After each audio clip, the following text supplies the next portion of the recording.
Gaza खाली करो वरना इजरायली सेना आती है। नमस्कार, स्वागत है आपका और आपके साथ मैं हूं आर.एस. अवस्थी और आप देख रहे हैं कंट्री कनेक्ट टीवी। तस्वीरें गवाह हैं दहशत और अफसोस की।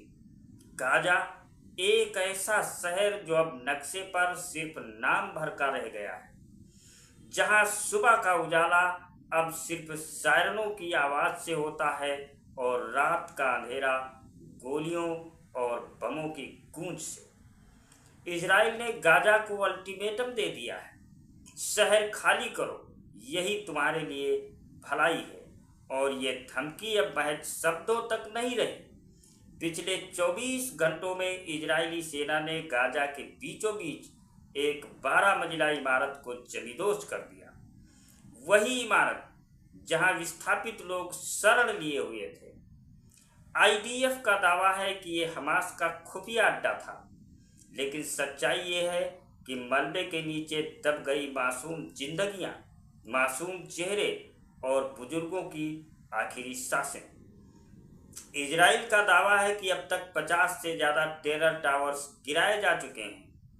रक्षा मंत्री का बयान साफ है कि गाजा के आसमान में अब एक नई आंधी उठेगी, यानी ये तो बस शुरुआत है। उधर अमेरिका ने एक आखिरी मौका दिया है एक संभावित युद्ध विराम का। शर्त यह है कि हमास सभी 48 बंधकों को छोड़ दे, लेकिन हमास का कहना है कि पहले इजराइल सेना पीछे हटाए, तभी बातचीत होगी। कतर ने भी बीच बचाव की कोशिश की, मगर अब तक सिर्फ नाकामी हाथ लगी है।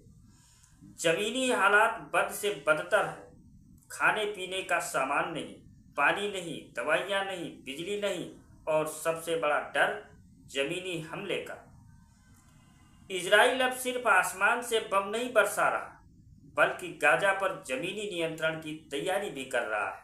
सोचिए उन टेंटों में रह रहे लोगों की हालत, जो पहले ही सब कुछ खो चुके थे।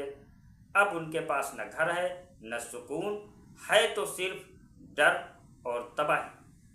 तो सवाल यही है कि गाजा किस रास्ते पर जाएगा? क्या हथियार छूटेंगे और शांति का रास्ता खुलेगा, या फिर बर्बादी का एक और दौर शुरू होगा?